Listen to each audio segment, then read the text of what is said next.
Morning. I'm out hiking in the rain. It's the first day. It's not been killer weather out here.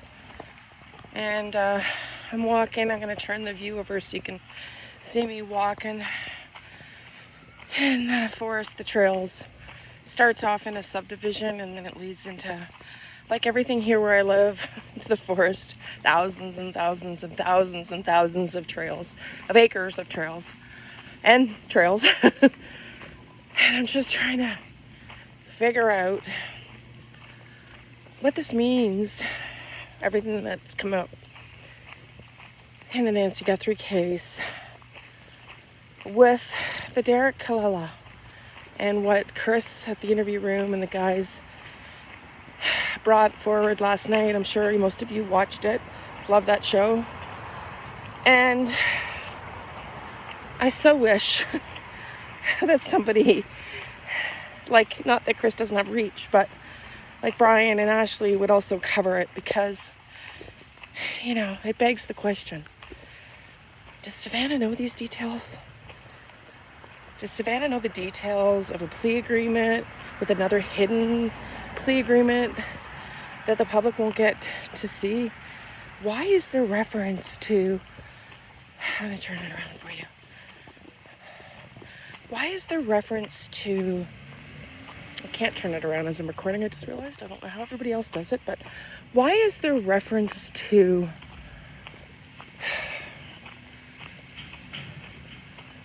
all of the Nancy Guthrie information? And like, some of it's truth, some of it's not. The language in the plea deal, as they pointed out last night, is so odd. But if there's this plea deal going on in the background, and this guy is potentially involved in more things that need to be kept. Sorry, like I said, I'm still in the subdivision, so you can hear garbage trucks. How is it that Savannah doesn't know? Does Savannah know?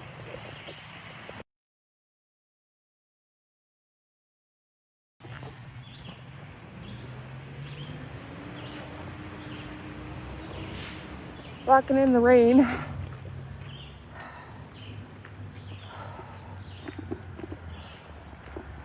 What does Savannah know? Just gonna see if I can walk and get clarity as I get deeper and deeper into the bush and farther away from the subdivision. Gotta love when you can go walk right out your front door and get to thousands and thousands of acres. This trail here, I doubt I'll go that far today because it's raining, but lightly. But it just goes on and on and on and on. It's wild. I love it. I haven't got to the end of it yet. There's just hours and hours and hours and hours and hours of hiking. I'd have to pack a lunch, like, or snacks, which I'm prepared to do, but I have to build my stamina up.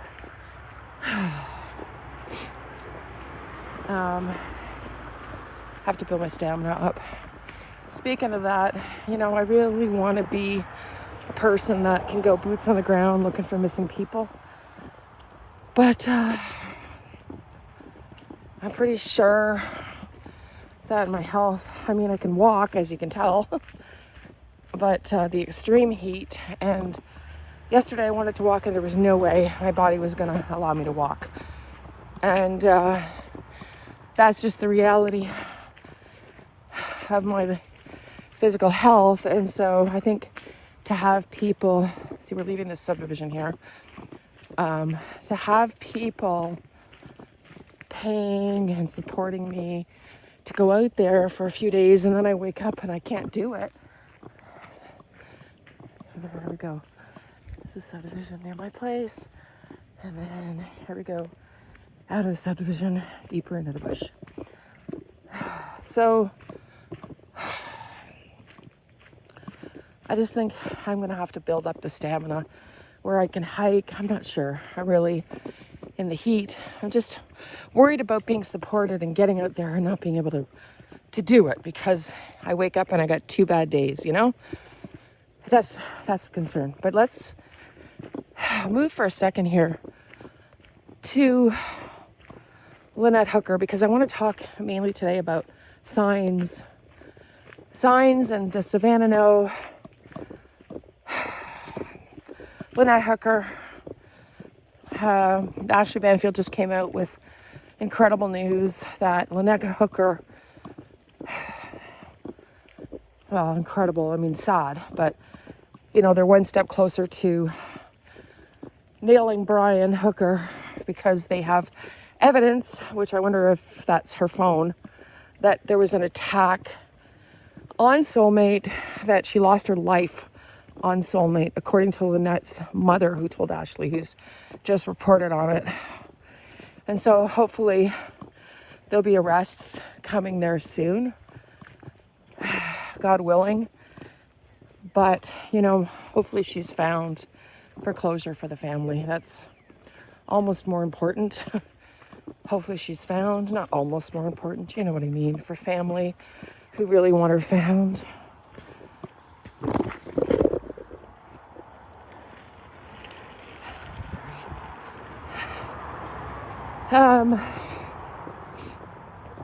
But I was right, you know, when I said she was strangled. I don't know if y'all remember when I was just doing a video, not expecting to tap in, and was looking at the Soulmate the day Ashley arrived.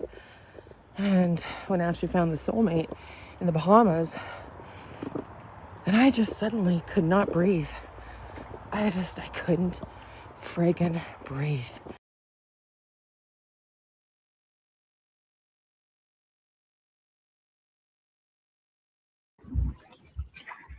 It's just so sad looking at it. It's up close. It just feels like there was just such a happy, you know, potential future with two people who had sold everything to sail.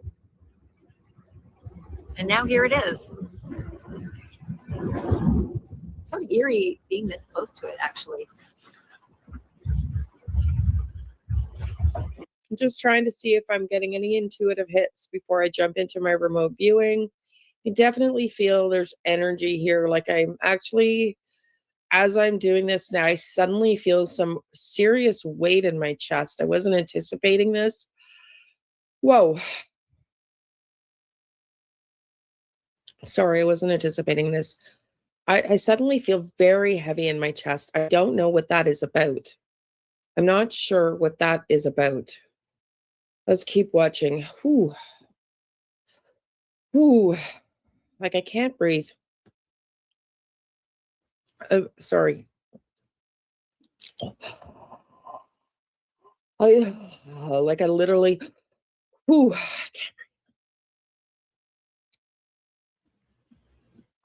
I can't breathe. Whew, sorry. If you're new here, whoa, I volunteer as a psychic medium with the Find Me group. And I get all the clairs and I can feel in my body, whew, I haven't even started my remote session. Whoa. Hi, sorry. I was absolutely not expecting this.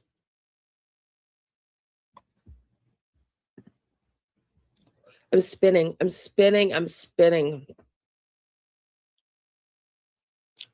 I haven't even tapped into my remote session yet.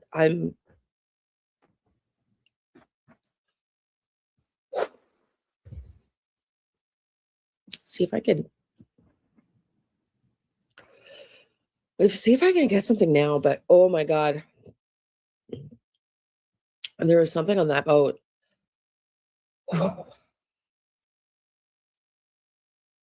Sorry, y'all.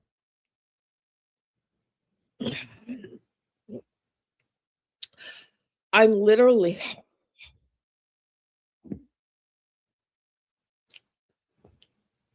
I can't breathe. I can't breathe. Oh my God.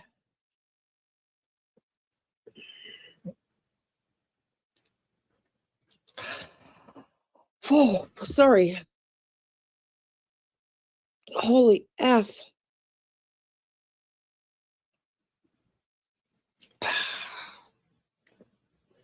I don't know. Whoa.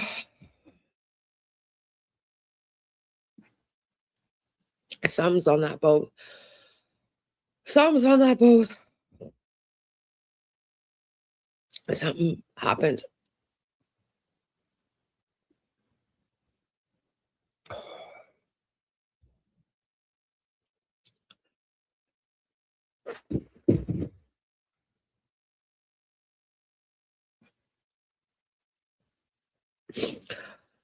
Whoa. Okay. Something's going down on this boat. Remote viewings, clips, and images of flashes of things that go down. And I'm trying to piece it together right now, but I can barely breathe. I have all the clairs. I feel blood. I taste. I see. I hear. I have done some telepathy before and remote viewing and was successful in finding a missing boy before here in Canada. So I'm going to go back to this clip for a second, but man, I got to zero in and do a remote viewing after because I can't effing breathe. There's something, this clip, Ashley, of you right here. There is something, my dear, here on this freaking boat.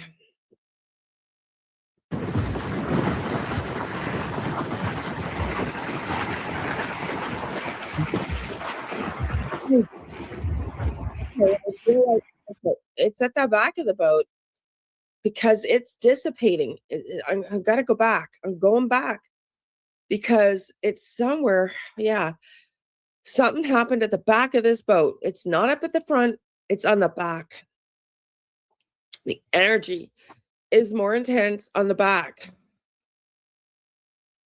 I'm spinning again. It was just such a happy, potential future with two people who had sold everything to sail. And now here it is. It's sort of eerie being this close to it, actually.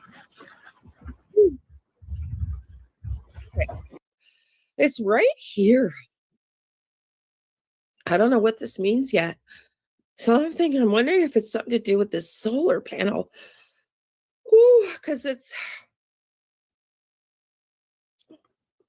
trying to make sense of what this means. I'm going to try to get something for you, Ashley. I'm trying to make sense.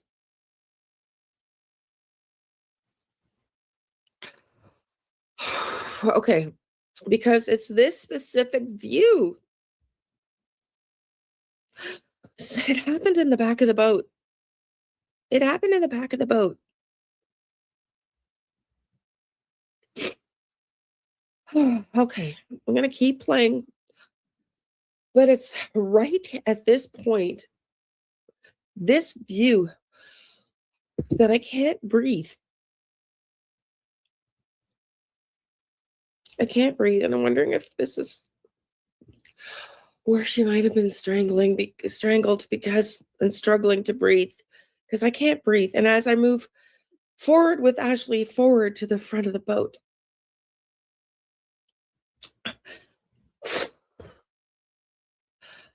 whew, sorry, y'all. I'm so dizzy. Ah, ah, whew, ah. As we go towards the stern, the aft of the boat here, I can't fucking breathe. I'm spinning. I'm so dizzy. I haven't even started my remote viewing session. The energy is so intense. I really can't even, I'm struggling. I am spinning as I'm saying this and I can barely breathe. There is something definitive about the energy on this boat. I'm going to I'm Ashley Banfield, and this is Drop Dead Serious, and I have really significant news in the Lynette Hooker investigation. This is, I think, a game changer, and I honestly believe that this is going to lead to an indictment. My sources have told me that Lynette Hooker never went off the back of the dinghy. Lynette Hooker made it back to Soulmate. And when I say my sources, I've spoken to her family, and her family is obviously apprised of as much of the investigation as they can be without compromising the case, because the Coast Guard Investigative Service they're good at what they do. They're very good at what they do. And they want to keep the family involved, but at the same time, they protect certain information to make sure that if and when there is a trial and a prosecution, let's say of Brian Hooker, that's the stuff that only gets shared with the defense through discovery, and there is a process for that. And so they have been so good at keeping the integrity of this investigation, while at the same time enveloping the family members of Lynette Hooker who are still missing her. We don't have Lynette's body, and we don't have the truth yet. But one thing we do have is the lie. And it is a walloping lie. It is a humdinger, shall we say. So not only have I discovered that Lynette made it back to Soulmate, that there was no such thing as an accident on the dinghy, and this whole yarn that Brian Hooker spun and had us all believing she bounced off the dinghy. I threw her a green floaty. I called out to her. The waves were so big, 2 to 4 foot seas. They weren't. We've actually seen the video and checked the marine charts. They weren't. It was actually pretty calm that night. And I just began to float away with the current and the waves and the wind. And I got separated from her, and there she went, and I never saw her again. And I floated all the way to Marsh Harbor, 4 miles. All of it is a lie. That didn't happen. That bullshit story did not happen. No, instead, when Lynette and Brian Hooker left the Abaco Inn, somewhere between 7 and 7:30, they made it to Soulmate. And the evidence shows that Lynette was on board Soulmate.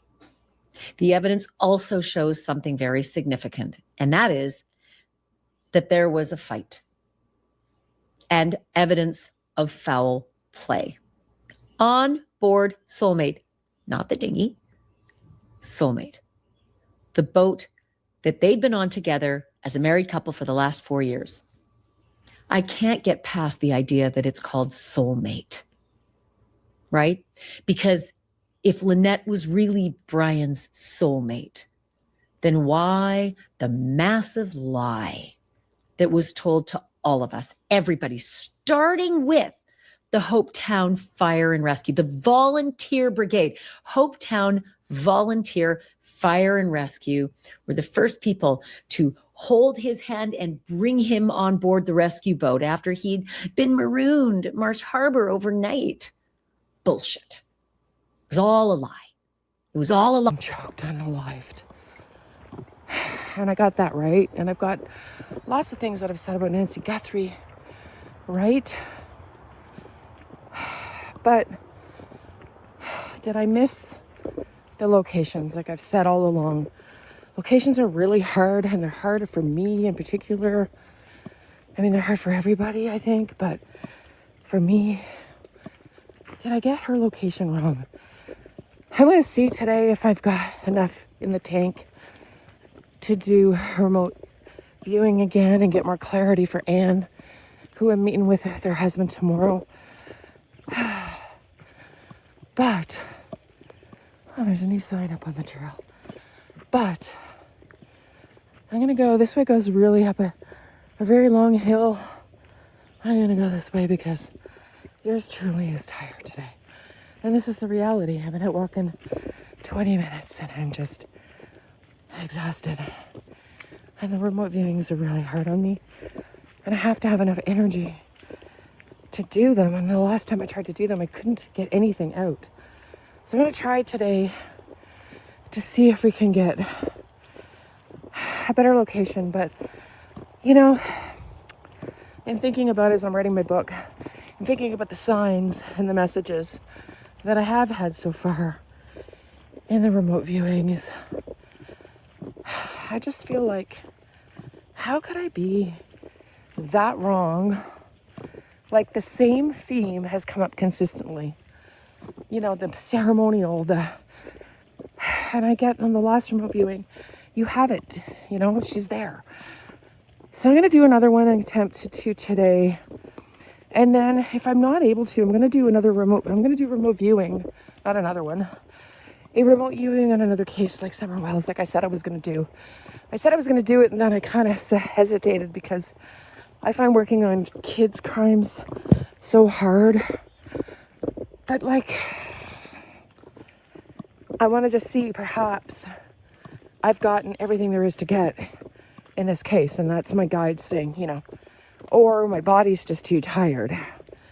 So I'm going to figure that out hopefully today. Because I can't imagine that I got all those signs wrong.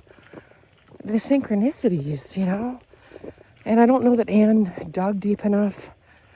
And I don't know that she started from the right trail. But I really am anxious to see if I've got the location right. What do you think? Do you think those synchronicities just seems really implausible that I would have gotten all that wrong? You know, I'm doing a really flat trail today because I'm tired. I'll take you to other trails on other days that have some phenomenal rock views and climbs and waterfalls, and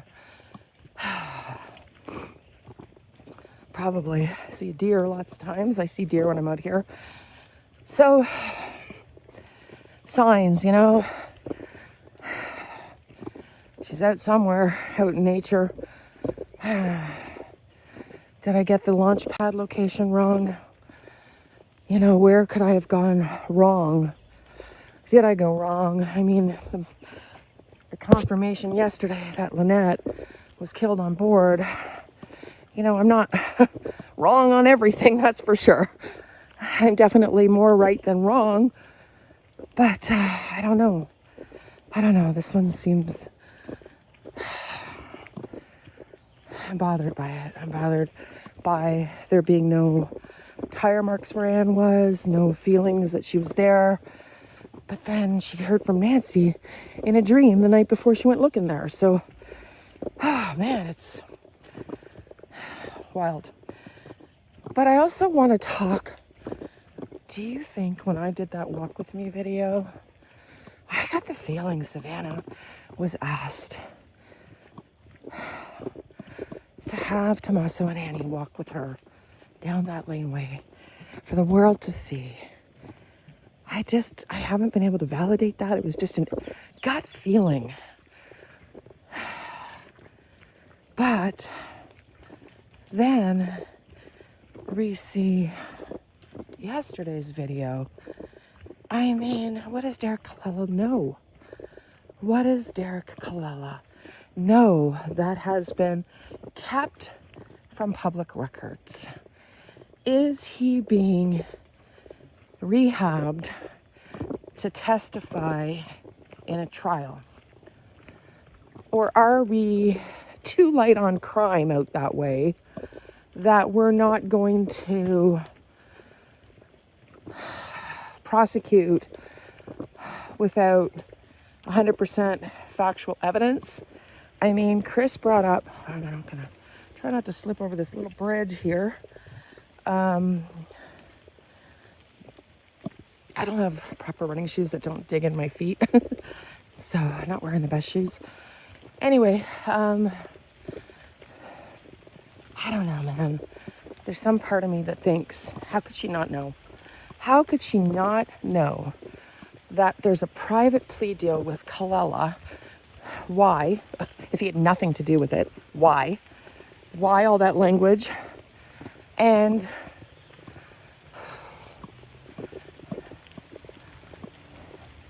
what good would it be to keep from Savannah if we're all going to learn about it in this public hearing like we just did?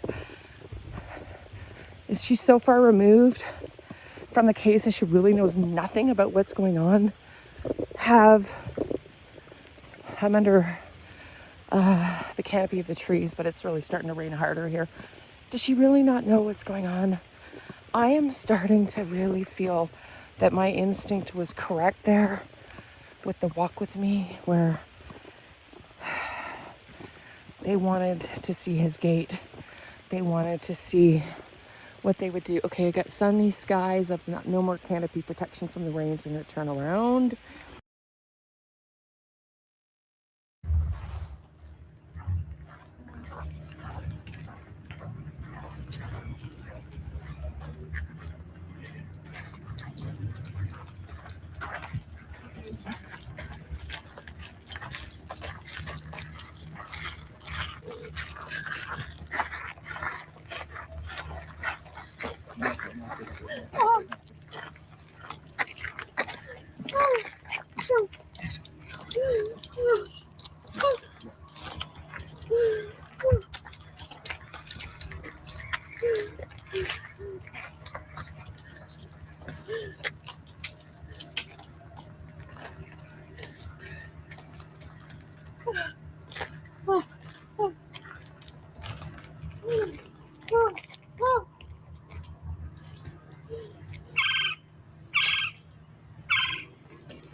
Be a person that can go boots on the ground looking for missing people. But I'm pretty sure that my health, I mean, I can walk, as you can tell, but the extreme heat, and yesterday I wanted to walk and there was no way my body was going to allow me to walk. And that's just the reality of my physical health. And so I think to have people, see, we're leaving this subdivision here, to have people paying and supporting me to go out there for a few days, and then I wake up and I can't do it. There we go. By there being no tire marks where Anne was, no feelings that she was there. But then she heard from Nancy in a dream the night before she went looking there. So, oh man, it's wild. You know, and the bugs are hitting me. Did she know? Did she know? Was Savannah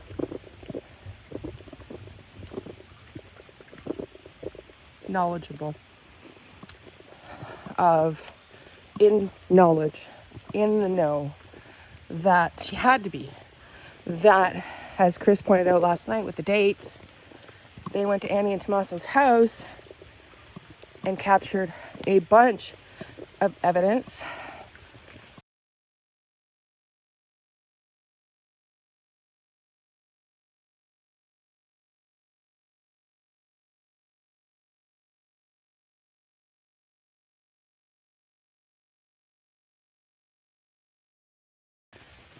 that they removed from the home, including, is it called iCac, where they track your phone and download your phone's stuff?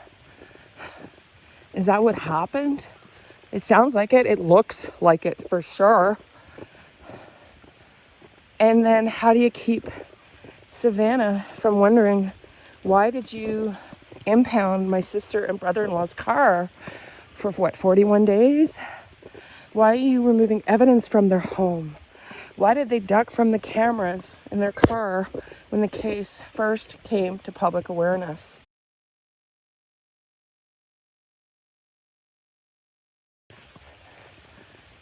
That they removed from the home, including, is it called iCac, where they track your phone and download your phone's stuff? Is that what happened? It sounds like it. It looks like it for sure. And then how do you keep Savannah from wondering, why did you impound my sister and brother-in-law's car for what, 41 days? Why are you removing evidence from their home? Why did they duck from the cameras in their car when the case first came to public awareness? Why was it mentioned by Ashley Banfield in her last video with Brian and Lynette Hooker's friend, I forget his name at the moment, my apologies, that every family who's missing a loved one, who's innocent, comes out and screams from the top of their lungs to help them find their missing loved one? Why is it that this family has been silent? Nothing. And then it begs the question, if Savannah knows, is she covering it up? Is she helping to cover it up? Because in true crime, we see families like Tyler Robinson's parents do the right thing and turn in Tyler, their son, for the Charlie Kirk assassination murder, which we're seeing in trial now. I've been watching it. And yeah, then we've got the Gabby Petito Bryan laundry parents of the world who seemingly knew their son Brian, another Brian, laundry, murdered, unalived Gabby Petito, and then went back home and they hid him out there. He went out to the Everglades, supposedly unalived himself with a shotgun where his body was found, and they left everything unsaid and helped aid in his escaping and evading authorities. And I believe that Gabby Petito's parents won a lawsuit for what that did to them emotionally. So we see both sides of the spectrum. Then you see Mackenzie Chirella's parents defending her, although I want to do a remote viewing on that because I kind of believe Chris Cuomo's theory. I'm in line with it, that how do you try to commit suicide by jamming your car, whatever, 100 miles an hour, ramming it into a building and expect to live through that? So that to me, and the fact that she did have POTS, she had inadequate attorneys who did not bring that evidence forward fast enough, well enough. If that was documented factually, I don't know what happened there, but she did have POTS. I don't know. I don't want to get into the Chirella case, but my point being, we've got, and we've seen in true crime, families that don't want to talk, who want to support their loved one at all ends, at all costs, for not being guilty of the crime they are accused of, which everybody has a right to a fair trial, right? Innocent until proven guilty, but she's been proven guilty. They're still defending her. I bet you Brian Laundrie's parents would choose the same course of action if they were given the opportunity. And it makes you wonder, what differentiates people from doing the right thing versus those that cannot come to terms with what their family has done? And so, is Savannah truly in cognitive dissonance still, where she just cannot accept the fact that potentially her brother-in-law and sister might have had some connection to this? How do you get away from Derek Colella texting them about the ransom money and then calling Who turned that over to the police? I mean, surely the police would have been monitoring all their cell phones for any crazy ransom attempts, reaching out, and somebody did reach out. Is it a coincidence that the guy just literally, supposedly Googled their names and just, I bet you when they downloaded their phones, they were saved in their data bank. What do you think? In their phone directory and their cell phones, because they went to the lengths to go and impound the car, remove evidence. Is the case about to be solved? I mean, it looks like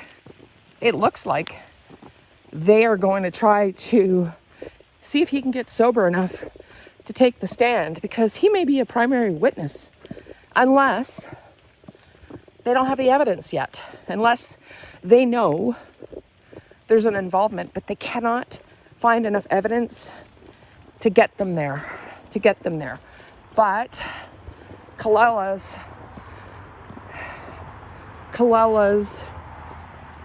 testimony or statements would have to be very, very heavily relied upon, which means he might have to go to rehab. But also begs the question, how does somebody who says they took meth 4 days ago and tests positive for meth that very same morning, how does that person even get to sign a deal and show up in court? You're high. How are you not deemed incompetent to know that you're accepting a deal? That you can't take deals under the influence. You can't sign legal contracts under the influence of drugs, of alcohol, narcotics. I did it. I did some remote viewing. I was worried. I was so worried. Oh, because last time I couldn't get anything. It's July 9th.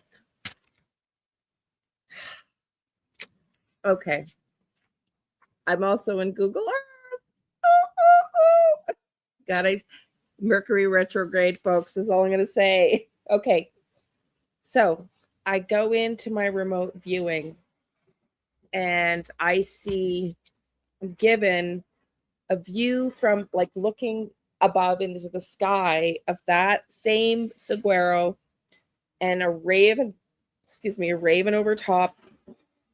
And so it's like I'm shown, like Nancy's able to look up and see that saguaro. And then I'm excited because I was just on Google Maps and there's 3 trails that go parallel. Anyways, I'm going to show you. I'm then given an image of her casket being, I say casket loosely, the homemade one I believe that they made for her is deep, and I don't know how, if they had equipment getting in there to help them, because I don't know, man, it's like it feels deep. So I asked for validation on the remote viewing, not to the benefit of my ego, validation for her resting place with real markers, please. And again, I'm being shown that panning like I was shown before of the launch pad, right? Which is still the right location. So first of all, we are in the right location. Kind of told you, like, I've been getting validations, like all I got last time was you've already, like, you're there. But I was doubting, because again, Anne didn't feel any presence. And so anyway, and this is because, I always want to second guess, like the objective is to find Nancy, not to be right, like, so I'm given this panning again of the Oro Valley and then the 2 mountains. So she's basically positioning me to, yes, okay, like you're right, you're in the right area. And then all of a sudden I get this yellow flash of those yellow ribbons that I got, remember, on the trees. And then I get this flash of light, which I got from validation, like we were in the right area from the launch pad. And this time she's showing me flashes of light at the launch pad at Broadway, right at the research center. I'm going to go there in a second on Google Map. And I think it's flashlights. I think there's flashes of flashlights because they were there in the dark. Okay. And then she shows me, okay. Can't even read my own writing. What does this say? Okay. Oh, yeah. Okay. So then I'm shown the saguaro. That's in the, like, I'm being shown there's a trail from the beginning place, right? Oh, I got validation goosebumps. Thank you. Right down the side. And Anne said she did not enter there. So we want to go right down.